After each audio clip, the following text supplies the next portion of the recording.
Une panne de chauffage, une fuite, c'est urgent, oui, mais n'appelez pas n'importe quel dépanneur ou n'importe quel plombier. Pour éviter les arnaques, l'Instant Conso vous donne quelques tuyaux. Dans tous les types de dépannage, quels qu'ils soient, posez-vous la question de savoir si c'est une réelle urgence. Vous vous retrouvez sur le palier sans vos clés?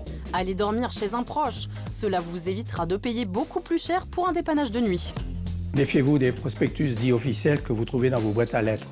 N'utilisez pas ces numéros parce que très souvent, ils renvoient à la même entreprise. Adressez-vous à un professionnel recommandé ou consultez par exemple l'annuaire de la Fédération française du bâtiment. Bien sûr, vous pouvez appeler votre assureur, il vous fournira les coordonnées de professionnels fiables. Vous saurez également si votre contrat habitation couvre le dépannage. Une fois le professionnel identifié, consultez ses tarifs. Ensuite, demandez un devis détaillé qui mentionne les frais de déplacement, le tarif horaire hors taxes et TTC et le montant total de la TVA. Sauf en cas d'urgence absolue, c'est-à-dire si des personnes sont en danger, le devis est maintenant obligatoire avant intervention, quel que soit le montant estimé des réparations. Ne signez pas un devis qui vous paraît démesuré. Si le devis est trop élevé ou ne vous paraît pas clair, ne donnez pas suite et contactez un autre prestataire.